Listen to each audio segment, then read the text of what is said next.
Number 10. For a bit of background, I'm a 17-year-old female and I have a boyfriend with whom I spend a great amount of time. I live in Central Europe and I live in a small house with my parents. The house has a driveway which is separated from the street by a huge gate that has electrical remote but it can be opened by key as well. This may not seem relevant, but trust me, it is. Not that I live in a dangerous area, but there was and still is a fairly large problem with gypsies, as most of them just don't seem to want to fit into normal society. For example, a few of them once attacked and tried to rob my brother because they saw him buying something in the street market and knew he had money on him. Fortunately, he was cautious and strong enough to fight them off. Anyway, I usually spend my evenings with my boyfriend, either at his house or mine.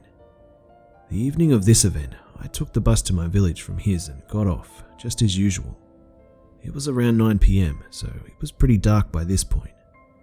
To get to my house, I have to walk up a few stairs from the bus stop, then turn left, walk for a bit, cross a different street, and walk down a hill. The whole way from the bus to my house takes about 5 minutes. So I walk down the stairs and turn to the left where there are some trash containers. As I walk by them, I look to my left and see a gypsy man going through the garbage.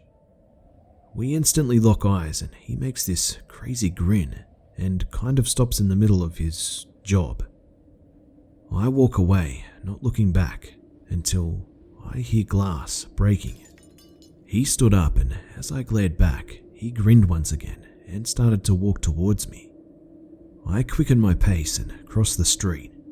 As I start going down the hill, I hear his footsteps getting louder and louder as he's getting closer. I'm about to cry at this moment, but I hold it in. I take out my phone and text my boyfriend. If I send you a heart emoji, call the fucking cops to my address. The heart emoji is one that I had set as our main emoji in the messenger. He starts freaking out and calls me several times, and I never pick up. Looking back, I should have because it might have scared the man off. I almost see my house and start to feel a bit relieved, but then I realize the fucking gate. I only have two options. 1, open it with a key, or 2, ring the house bell and hope for the best. I try searching small pockets of my bag, but keys are nowhere to be found. I decided to look back for a second and find the man just a few meters behind me now. And he's not grinning anymore. He seems more angry. I finally reach the gate and ring the bell just about 10,000 times when my father finally opens the main door and asks me, "Where have you been so long?" in a funny, ironic way. I'm there, still behind the gate, but the man is just about 2 meters away now. I scream, "Open! What the fuck is wrong with you?" And I start to cry. He sighs for a sec, but then probably realizes what is wrong and pushes the remote so quick that I don't even notice. The gate starts opening just as the man passes by. I'm crying, but trying not to let the man know.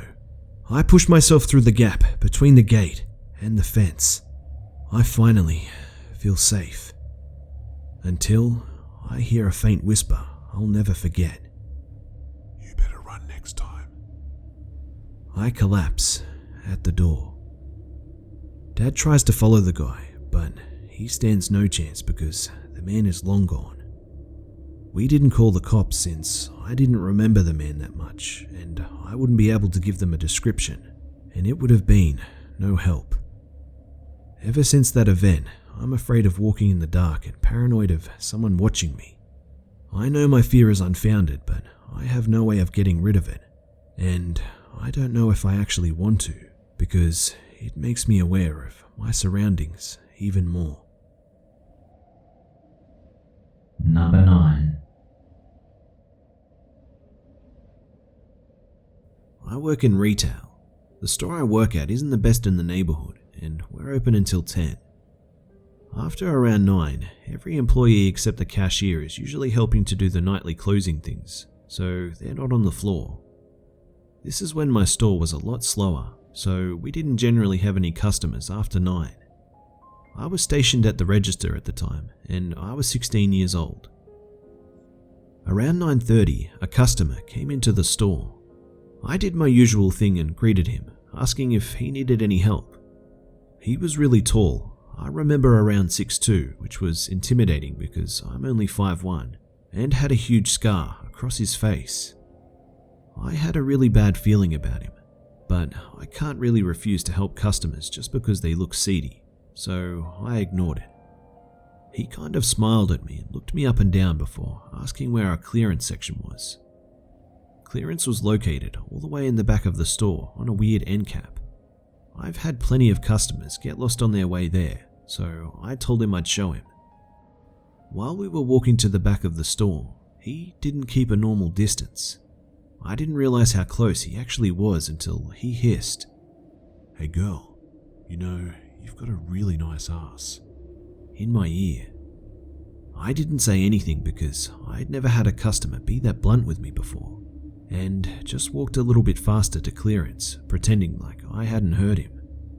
When I got there, I turned around and he was closer than I expected. He smiled, but it just didn't look right. "There any cameras here?" I had such a bad feeling at this point, and I knew every other employee was in back counting the money. There were no cameras where we were in the back, but there was a fake security camera bubble near us, so I pointed to it. In a shaky voice, I said, "Yeah, there are a few." His face fell. He looked pissed. I wordlessly walked back to my counter, keeping an eye on him so he couldn't sneak up on me. Finally, he came back up front. He didn't buy anything, but slid across the counter to whisper to me, "Are there any cameras up here, sweetheart? Would anyone be able to see if I did anything to you right now?" I looked above us at the actual security cameras and, a little too desperately, said, "Yes, we have a monitored system. There are cameras right there." He looked a little angry again, but shook his head and didn't move further away. "Fine," he growled. "How about I come back some other time then and find you where there are no cameras? Then you'll see what I do to you."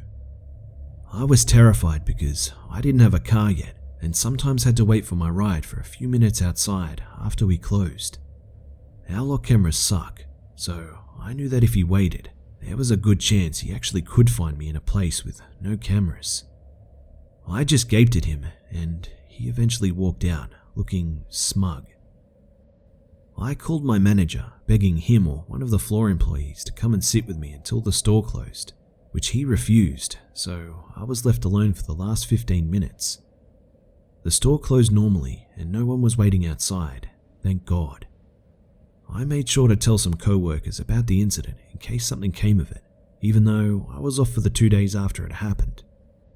When I came back to work, another manager, one that I was better friends with, pulled me into the office and pulled up our cameras, showing me a video of the guy. "Hey, is this your dude?" he asked. I nodded, and he frowned. "He's come in the past 2 nights, looking around the store for you." I didn't even know what to say. Being threatened was one thing, but knowing that he was actually looking for me was another. Thankfully, management made sure not to leave me alone after that, and the dude never actually came in again. I still work at the same store as a manager now. Nothing much phases me anymore because loads of weird shit happens in retail.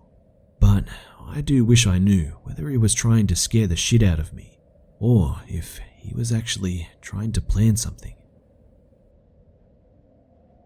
Number 8.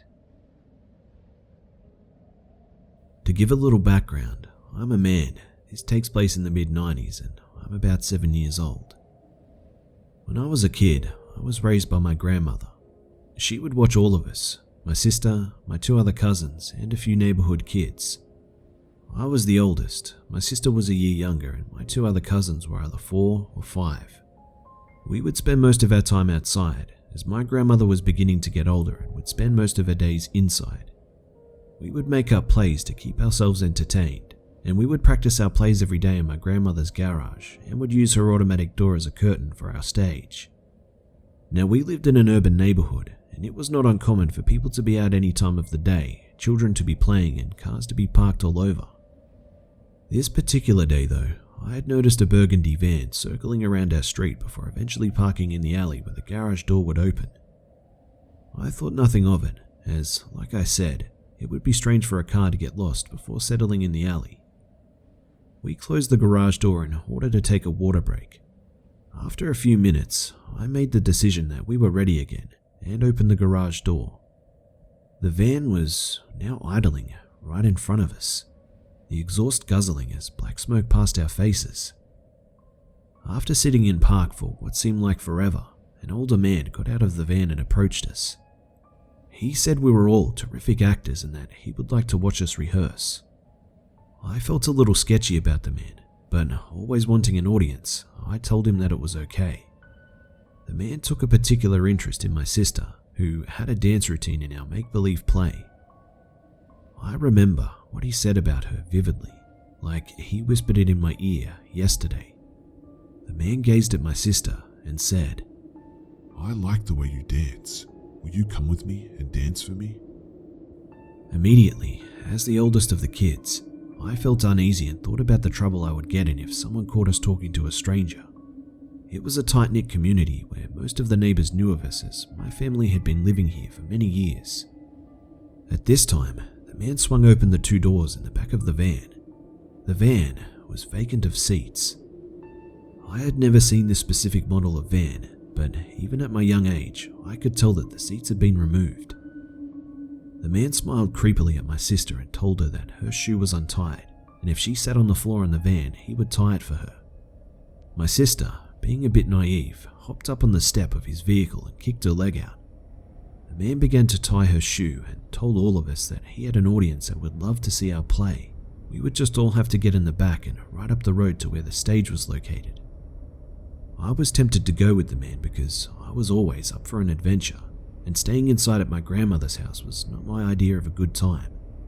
While I was still thinking it over, I noticed the man begin to lift my sister up and put her deeper into the van. Not in an aggressive way, but in a way that was similar to someone picking a toddler up from a high chair.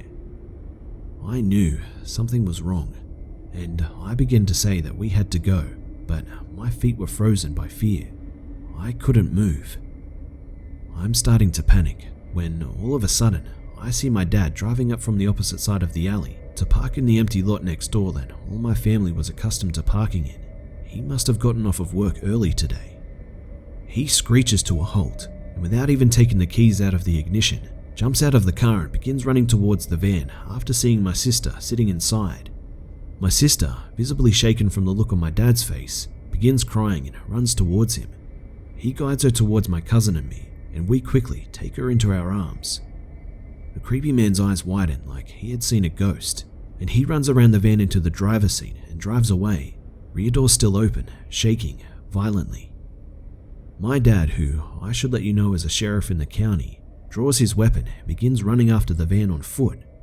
He kept up for about 2 blocks before the van hit a left and disappeared, going the opposite way to a one-way. My dad comes back to make sure everyone is okay, and all 4 of us are crying. My grandmother comes out to see what is going on and is in disbelief that she let this happen under her watch. I overheard one neighbor saying he had seen the van riding down the street earlier in the week after hearing my dad describe it.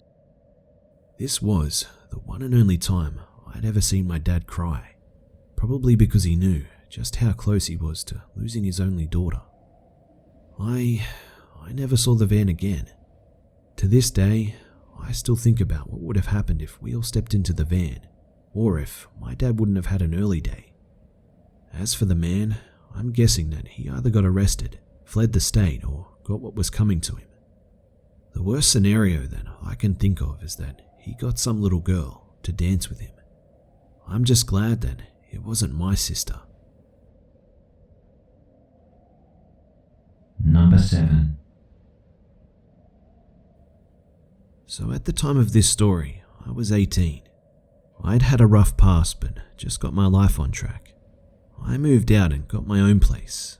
Everything was going great, so I decided to get a roommate, seeing as I didn't want to get lonely at my new home. As soon as I got the chance, I put it out in the papers looking for a person to live with me. A few days later, I got a call.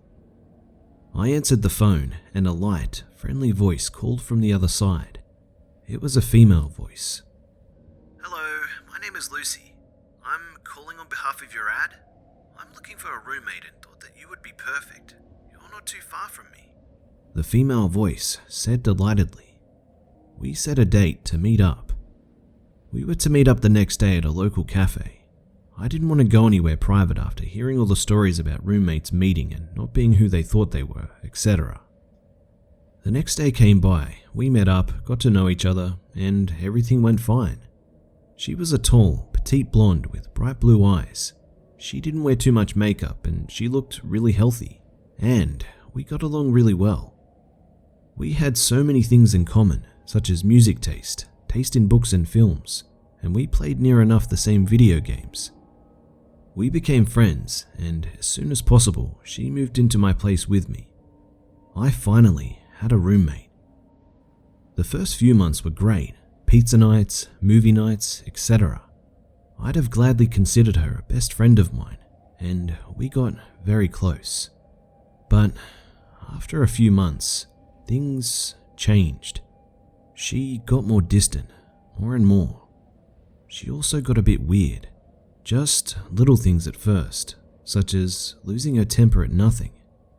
She'd get up in the night and walk up and down the hallway, but things got worse. One night, I will never forget. It was 2010, August 5th, 6 years ago. I woke up at 2 a.m. and I heard banging.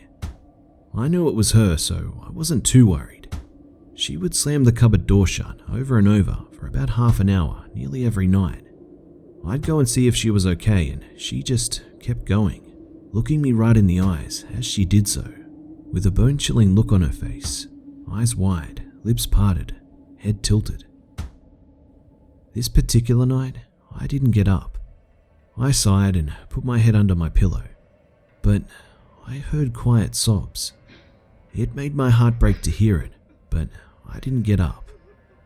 All of a sudden, I hear pounding footsteps running to my room.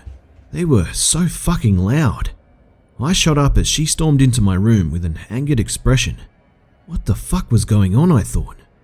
She collapsed to her knees and started hysterically laughing, just staring at me with the same widened eyes and tilted head, but this time a really loud laugh. I called her, but she just kept laughing. I got up slowly, walking over to her.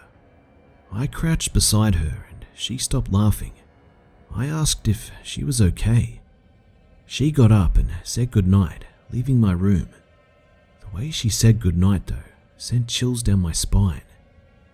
I got back into bed, but as soon as I did, she started to scream outside my door. A high-pitched, terrifying shriek. Of course, I checked to see if she was okay, and she was. She just stood there, fucking shrieking. Suddenly she stopped and she started to giggle, a very childlike giggle. She pulled out a fucking knife from her back pocket. She ran at me, but I pushed her away and ran back into my room, locking the door behind me. At this point, my heart was in my throat. She was hitting and banging on the door for about 10 minutes. She eventually gave up and I listened, her footsteps slowly walking away. Nothing else serious happened that night, except for faint laughing and the same banging of the cupboard door, but only louder. I managed to fall asleep, but I wish I never woke up. I got up the next morning, I showered, got ready and went downstairs to my kitchen. Lucy was dead. She was covered in her own blood, a knife next to her. She was dead. I called the police and an ambulance, and they arrived in a few minutes. I'll never forget it. She was mentally ill, she just couldn't take it, and she killed herself. I still live in that house, without a roommate. I still wake up around 2 a.m. every night, but I never hear the banging, the footsteps, or the laughter. It's eerily silent. Number 6. I work in a small family-owned pottery shop in the middle of a tourist trap town, also known as America's hometown. I've been working at this shop for close to 3 months. I only work weekends, and most of the time I'm running the shop alone. My boss comes in sometimes for a few hours to throw some pieces together if he has a show coming up. But other than that, it's just me. The shop is small but cute. All the pottery is made in the back of the building and fired in the kiln, which is in the basement. I'm still fairly new, so I'm not familiar with all the terms that go on along with everything. But upon request, I'm obligated to give a customer a tour of the building. This is my first job where customer service is key. When customers come in, I give my best fake smile and warm, "Hey, how are you?" greeting. Most people make small talk, then carry on with their shopping. Business has been steady since I started. This time of the year, the town is usually crawling with tourists. Sunday was a bit different, slower than usual. An older woman came in and complained about prices, then left without buying anything. A man and his 2 kids came in looking for a gift for his wife. It was a quiet day. I had some downtime, so I decided to bring some of the finished pottery to the front and shelve it. A man came in shortly after, and I was actually excited. Finally, someone to make conversation with. "Hi sir, how are you today?" He looked at me, but didn't say anything. He seemed out of place and distant. "Sir?" I asked, shyly. He was slowly making his way toward the back of the shop. He finally made eye contact with me, so I tried again to make conversation. "Would you like a tour? You seem interested." He cut me off mid-sentence. He burns people back there, you know. He said this very quietly. I was caught off guard. I had no idea how to reply to that. I'm sure my face said it all. I've never been good at controlling my facial expressions. It often got me in trouble. After a few uncomfortable seconds of silence, I was finally able to ask him what he was talking about. He stared at me for a minute and then warned me to never, ever go in the kiln room alone with my boss, and with no other explanation, he left. I'm not sure what to make of this. I enjoy my job and actually really like my boss. I haven't spent much time around him, but he always answers my questions without making me feel dumb, and he's just an all-round nice guy. Do I let some creepy customer get into my head, or do I forget about it and carry on like nothing happened? Number 5. So this happened in 2013. This kid named Ricky moved in next door to me when he was around 12. And for the lack of a better term, this kid was pretty much a pussy. I remember one time he fell on his skateboard and didn't land hard at all and was crying his little heart out in my driveway when he was like 16. So fast forward to when this kid is like 18. By then I'm selling coke and molly pretty heavily, and he's one of my best customers. By now he's hanging with some pretty shady people, which my parents obviously aren't fans of. My parents also didn't know that I was ever selling anything, because I was pretty good at keeping it under wraps. He went from the skater/emo type to some wannabe thug, which he just wasn't built for. So my parents go to the Outer Banks, North Carolina, every year for 2 weeks, and ask if I'll come stay at the house while they're gone, which I was excited about, because their house is much better than the shitty little 1-bedroom apartment that I had at the time. So everything was going fine at the house. I had my on and off again girlfriend over all the time, and there was quite a bit of drugs and alcohol going on. I was far from a saint back then. I'll never forget it though. It was a Thursday night. My girlfriend had left hours ago. I should say, earlier that day, Ricky had seen me out the front of my parents and had asked for a front. I told him no, considering I never fronted anyone, and in all honesty, had been using too much of my own shit, so couldn't afford it too. He didn't like that very much, and we got in an argument, and I pretty much punked him in front of all of his little friends. So by now it's like 2 a.m, and I'm obviously nowhere near tired because of all the coke and molly. I'm sitting in the dark watching Netflix in this den or side living room my parents had. It was in the downstairs, which had a window going outside, which I had open. I had paused the TV and was on my phone texting and on Facebook when I hear something. It's the screen of my window slowly being slid up. I know the sound. I had snuck in and out of this house numerous times growing up. So I slowly get up and watch the window.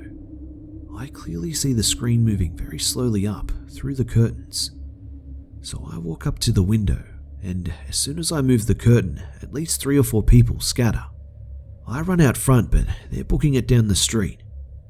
I knew it was that Ricky kid and his friends. I didn't see them, but I knew it was those shitheads. I didn't call the cops or anything because I wasn't exactly living on the right side of the law either. So I just go back in and lock everything up, and the rest of the week goes smoothly. I never told my parents about it, and I also never saw Ricky again. I called him a few times, but he never answered. I even offered to front him, which was bullshit because I just wanted to see him. But he didn't reply, which was all the more reason to know that it was him, and he knew that I knew. So, like a month goes by and I'm watching the news, and Ricky is on it for murder. He and 3 of his friends went out of town and broke into some old couple's home, beat them, tied them up, and then stabbed them. Then they burnt the house down after robbing it. They all ended up telling on each other, and he got sentenced to 35 years for testifying against his co-defendants. It sure makes me wonder if I was asleep when they got in, what could have happened. Number 4. To give some background information, this event occurred a little over a year ago, and I still haven't been able to even begin to get over it. I'm a 22-year-old 5'4" female, and at the time, I was 21. My family and I had recently moved to a new town that was a fair amount more rural than the town I had previously lived in, and our new house was a large ranch-style house with a basement. I was home from college, and my parents had left the week to celebrate their wedding anniversary with their friends who lived several hours away. Before I continue, I'll give a quick layout of the house so that you'll be able to imagine the setting a bit more clearly. There were 3 doors which led into the house. One on the front porch, a sliding glass door on the back porch, which did have a lock and floor-length curtains for privacy, and another door on the other side of the wall from my bedroom, which led into the garage and basement. When you walk out of my bedroom and turn, you'll see all the way across the house, kitchen, living room, dining area, to the door of my parents' bedroom and the stairs leading up from the basement. It had been a few days since my parents left, and I hadn't had any problems.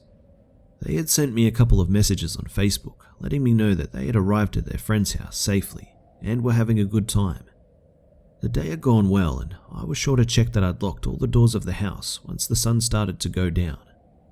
It was 11 PM and I was doing my nightly routine of laying in bed and messing around on the computer when I suddenly got this sinking feeling of dread. I felt as if I was being watched. It was summer and we didn't have AC, so I had a large box fan in my window blowing the cool night air into my stifling hot room. But once that feeling settled over me, I decided that I should remove the fan and close the window, just in case. Once removing the fan, shutting and locking the window and pulling down the curtain, I felt a bit better. However, I still couldn't shake the feeling of dread. I lay back in bed and tried to continue what I was doing, though I didn't put my headphones back on. After a few minutes, I began to hear something that sounded like light scratching. I sat still in bed, listening to the sound, trying to pinpoint what it was and if I recognized it at all. Our new house, although relatively close in distance to our neighbors, had a fair amount of forest around it. So, I thought the scratching may have been an animal or someone's dog that got loose and wanted to come inside. After a few minutes, the scratching stopped and everything returned to silence. So I figured that I was probably right and that it must have been an animal. My relief was short-lived, as soon after the scratching stopped, from the other side of the wall, I began to hear slow footsteps descending into the basement. This is when I knew that I was completely fucked. There was no way I could get out of the house without walking past the basement stairs. We didn't have a house phone, and at the time, I was in the process of getting a new cell phone because mine was broken beyond repair. I sat there for a few seconds, wondering what the hell I should do. I knew that I would need to get out of the house as soon as possible, and that the more time I wasted, the worse it would be for me. I contemplated popping the screen out of my bedroom window and jumping out, but it was far enough off of the ground that there was a good chance I would end up getting hurt if I did. Not to mention that if I jumped out of the window and hurt myself, I wouldn't be able to run for help, and I would be right next to the door that whoever was in my house had gone in through. So, I decided to very carefully and quietly open my door and peek out around the corner, and if the coast was clear, I would make a mad dash for the front door and sprint to my neighbor's house. I very slowly opened my bedroom door, letting my eyes adjust to the darkness of the house before creeping around the corner and looking to see if I was safe to make a run for it. What I saw nearly made me vomit. As my eyes scanned the house, I noticed that something was off. I squinted hard as I looked over at the basement stairs and was able to make out the shape of a man. What made it worse? He wasn't standing at the top of the stairs. He was fucking crawling up them like some kind of nightmare creature. I quickly backed into my room again, shutting and locking the door as quietly as I could. I didn't think he'd seen me, but there was no way that I was going to make a run for it now. My only choice was to pop the screen and jump out the window. As I was unlocking and opening my window, I heard the handle to my bedroom door turn. Once the man realized that it was locked, in a sickeningly sweet, sing-song voice, he cooed, "I know you're in there." This was followed by a loud cackle, and what I can only imagine was him throwing himself at full force against my door. I ripped the screen out of the window and flung myself out. I landed wrong on my right foot, and I was sure that I'd hurt my ankle. But at the time, I couldn't think of anything other than getting away as far as possible. I got up and ran as fast as I could to my neighbor's house, knocking on their door in a panicked frenzy. I looked over at my house as I was yelling for my neighbors to let me in, and I swear to fucking God, I could see the man standing at my window, waving at me. My neighbors finally opened the door after what felt like forever, and I managed to explain well enough what was going on for them to let me in and call the police. I stayed with them until the police arrived. The police searched my house and found that the lock to the basement had been picked, and that the door to my bedroom was hanging off of the hinges. They weren't able to find the man anywhere, and because I had only seen him for a split second in the dark, I couldn't provide them with a good description of him. Of course, I got into contact with my parents immediately and they hurried home. The police took my statement and searched the area for the man, but of course, they came up with nothing. After this event, my parents and I were sure to add deadbolt locks to the door leading into the basement and to the door leading out of the basement to the rest of the house. They also helped me pay to get my new phone. What really bothers me about all of this is that nothing was stolen. There wasn't even any evidence that the guy had looked through anything while he'd been in my house. Number 3. Why it started, I'm not sure. I'm going to share a true horrifying encounter with a man that stalked me relentlessly for 10 years of my life. I'm an 18-year-old girl and had just graduated high school about a month prior. My best friend and I went to the lake and to our favorite beach. There was no camping or loading dock, just swimming and picnics. We were at the lake every chance we got. This day was just like every other lake outing. We get to our beach and had a pretty good parking spot. I locked everything in my car except my keys and towel, and my friend Bree did the same. We set our towels on the beach and placed my keys on the top of them and jumped in. At this time in my life, I had been stalked for 7 years.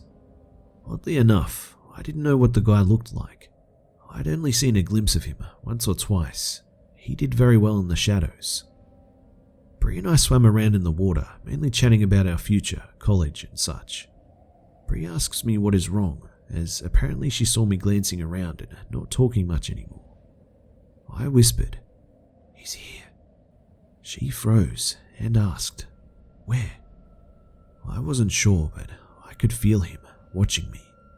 I told her, "Let's start making our way up to the bank and meander out of here." I didn't want to bring any attention to us. As we slowly make our way closer to the bank, trying to make small talk, that's when I see him. I immediately knew it was him. I'm not sure how, but he was sitting back a ways on a picnic table, his eyes never leaving me. I spotted him and glanced away quickly, trying not to show I was bothered by it. I could feel a panic attack coming on though. Every couple of minutes, I glanced back at him. He'd still be looking at me, smiling a very unnerving, creepy smile. The next time I glanced back at him, his shirt was unbuttoned. We were a lot closer to the bank now. I peek over and he is licking his lips, staring at me, and started rubbing his nipples. "What the fuck?" I whisper. We are about to get out of the water when he stands up. "Where's he going?" Bree whispers, rhetorically.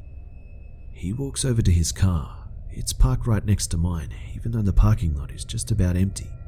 He gets in and backs up when I feel 1,000 pounds lifted off of me. I wish that it ended there, but it didn't.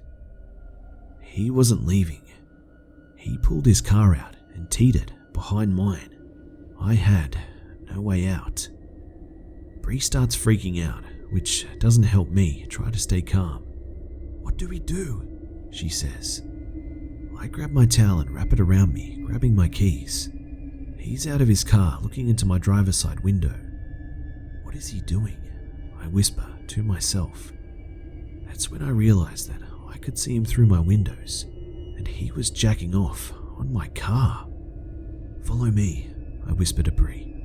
I yell, "Hey, how are you? It's been a while." Bree looks at me confused.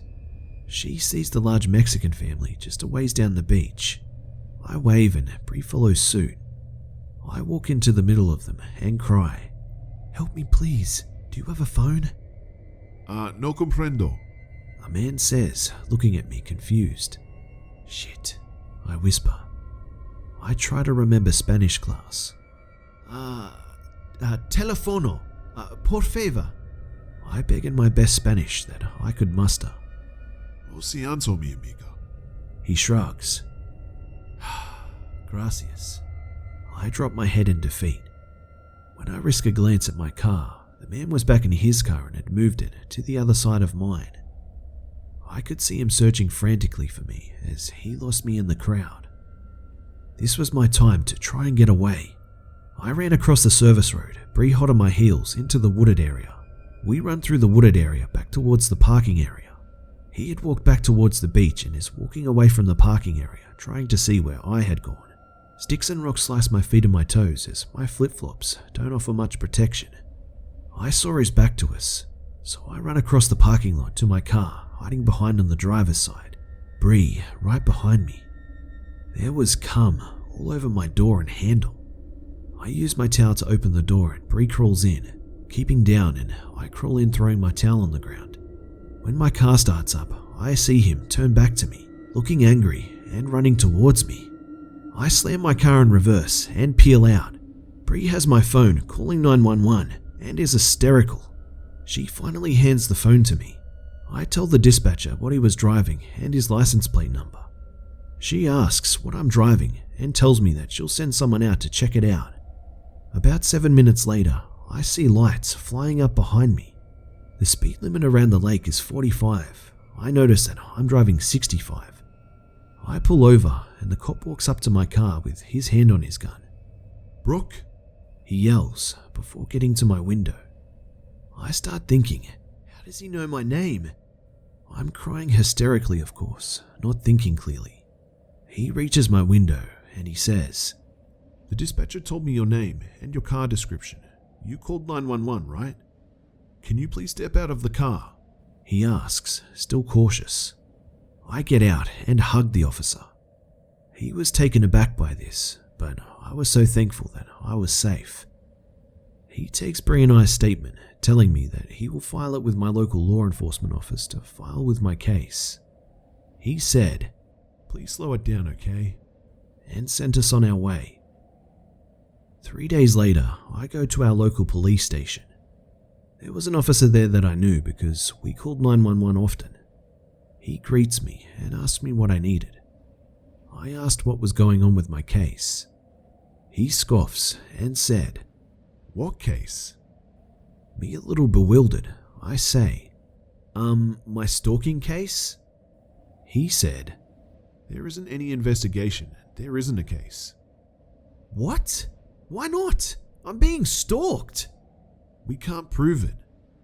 He proceeds to tell me that he knows who the guy was, but he couldn't release the information to me. But I needed to carry mace or a gun to protect myself because the guy is bad news. What I can tell you is that he is a multiple sex offender in a bad way.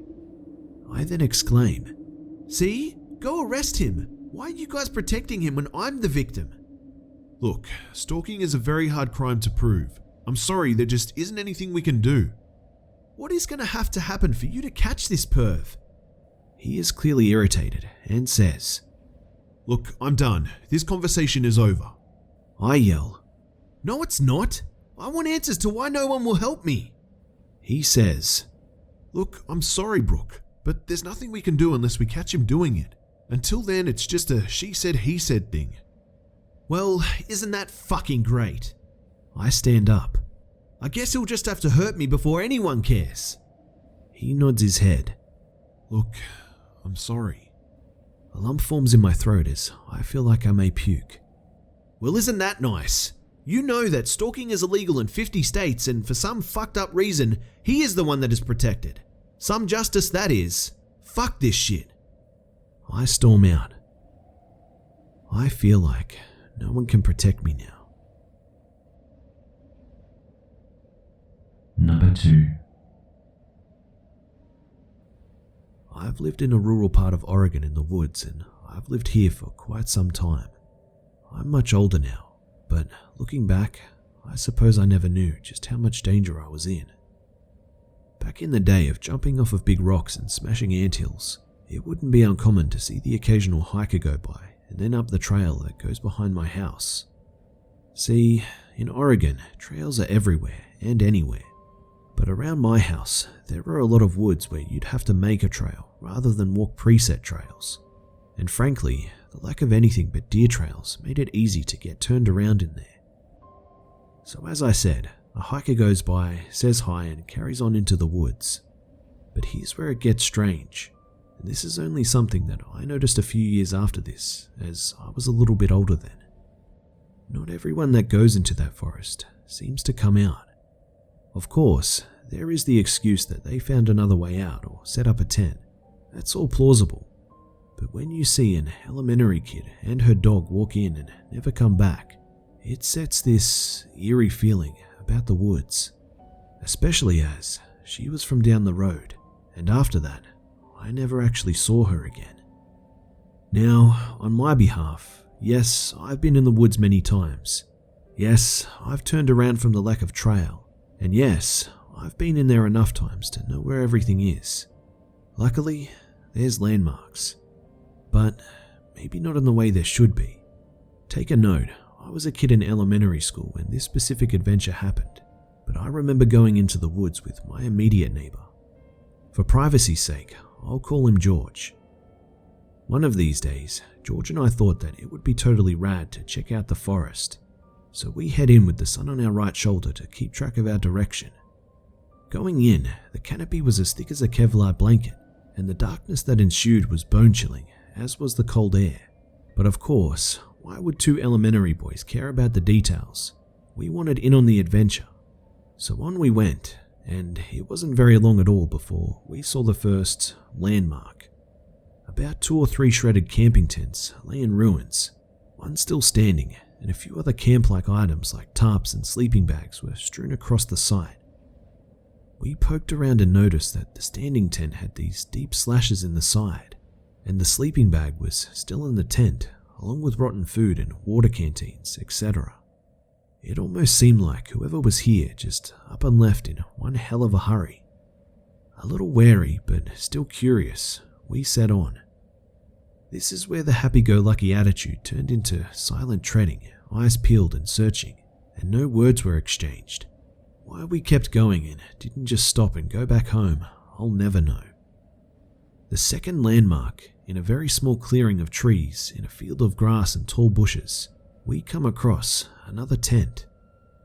This was just a standalone tent, and unlike the previous campsite, it looked new. The zipper was zipped up, the tent was clean, and the grass around it seemed freshly laid down so as to make walking room. So respectfully, I called out to see if anyone was in the tent or around the area, but no one answered. Slowly, we crept up to the tent and looked around. We didn't hear anything inside either. I was ready to leave when George started unzipping the tent, and when he did, we peered inside to see nothing. Just a perfectly dry and clean set out sleeping bag, fresh food, water, neatly folded clothes, and a small bag of camping gear, including a lantern. George went into the tent and started rummaging around. I told his ass to get out of there and leave it alone because it was rude to rummage through other people's belongings. He made off with a piece of string after we made an agreement that he could not steal anything valuable. After about an hour of trees and bushes and trees and grass, it was getting late, so we thought we would wrap it up soon.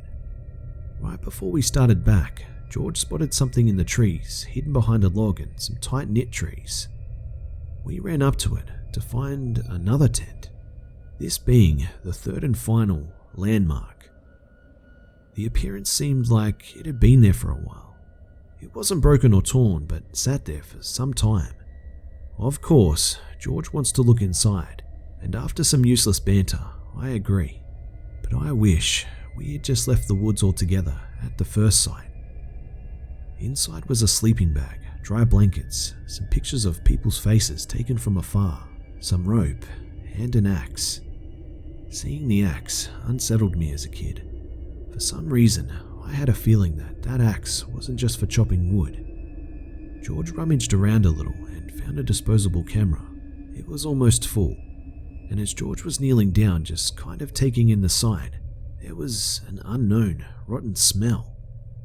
I was standing watch over him and our area, and this is when I started getting really uneasy and impatient. Something was wrong here. I told George we should leave, and without argument he agreed, and solemnly we sat back. It was a ways back before we started hearing leaves fall. I'd look around and assume it was just that, but when it became rhythmic, I stopped and George followed suit. Hush now, we listened for a while, and unlike natural leaves falling, it was silent too. I looked at George and he had caught on. I could tell because his eyes were wide and neither of us were breathing. We give each other the universal let's get the fuck out of here look and pick up pace in what we hope is the right direction. But the leaf falls get much louder and faster too. I was too scared to look back, but George did, and when he did, on his lead, we just up and start running. Time passes and the memory is a blur from the adrenaline, but thankfully, after what seems like for hours, but was most likely minutes, we find ourselves out in a clearing. It wasn't our street or any form of civilization, but it was clear of trees. We both run out towards the middle and see power lines in the distance. Those power lines turn out to be the ones that run up to our houses. We briskly jog home and never say a word to our parents. I was too young to understand what was wrong, but old enough to know that we shouldn't be there. Looking back now, I can't believe that we made it back unscathed. Have I been back there? Years later, yes. Cops have been called on multiple times since then, but they never do anything. The second landmark tent had rotted and fallen by then. The stalker or creeper's tent is gone, along with all of its belongings, and the first landmark site is just more rotted than it was. Do I find new tents there? Sometimes, but now I know never to go near them in fear that it could be someone you don't want to cross paths with, or worse, the owner of whoever chased us all those years ago.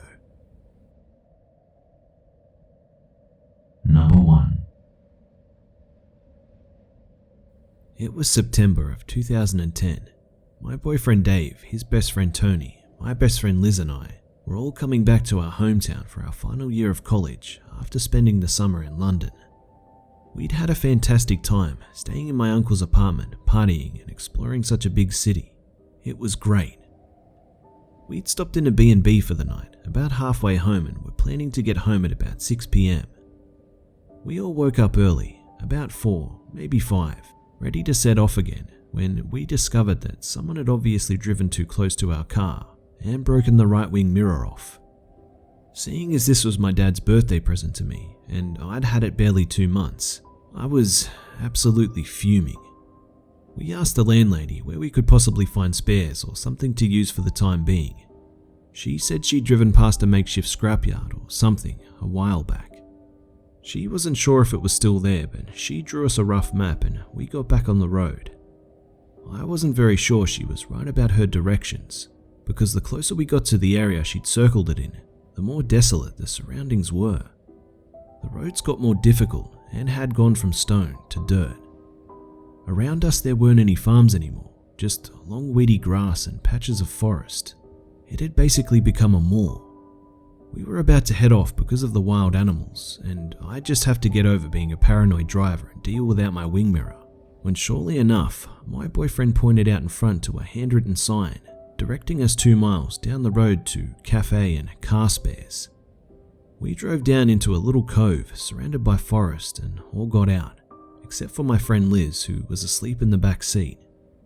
There was a tiny cream hut with cafe spray painted on the roof, a caravan, and a hill of metal and bits of cars. As to be expected, we were the only visitors parked up in front. The sun was up, but no lights or people were around. I guessed they were still sleeping. It was still about 6 anyway. We all walked up to the scrap pile and had a fumble through, looking for a wing mirror or any sort of mirror that could do for the time being until I could get it repaired. Tony picked up what could only be an at least decade-old mirror and suggested that we just take it and go. But me, being stupid sincere me, insisted that I have to give them some money for it. I can't just take it and go. I knocked on the door and waited. A big hard-faced man answered the door and at first looked pissed off and tired, then smiled to me, a two-toothed smile. He leered at me for a few seconds, then, seeing the boys approach, asked us what we wanted. Tony handed him the mirror and asked how much for it. He said nothing, just to get to know us, to which I thought fair enough. 2 more men then left the patio door on the other side. They turned and smiled, both skinheads with teeth like meth addicts, and came over. They really stank. He gave them the mirror and told them to go attach it to our car. He then introduced himself as Ian, sat us down on the patio chairs and offered us some sandwiches. I politely declined, but he insisted we must be hungry and told me to come in, that women are the best at making sandwiches. I declined again, finding him a little bit sexist at this point, and when he asked again, Dave, more sternly, reinforced that I said I don't want to come in. Ian muttered something and then came and sat on the chairs with us. It became awkward very quickly as he started asking questions. It started off innocently, like asking how old we were, where we were from, etc., and then became a little uncomfortable. He asked if I had a boyfriend, to which Dave answered, and then started asking both of us what we like to do to each other, how often we have intercourse, and weird private stuff like that, to which we didn't answer. We sat in silence until we heard Liz scream. When we turned around, I saw one of the men meant to be fixing the mirror with one hand in the back window, grasping Liz's leg. The other was looking around nervously behind the car. We got up immediately and sprinted off the patio, Tony running after the guys, but they both headed into the forest. Liz was hysterical. She'd woken up to find herself on her own in the car and a man's hand running up her leg. I can't even imagine how terrifying that must have felt.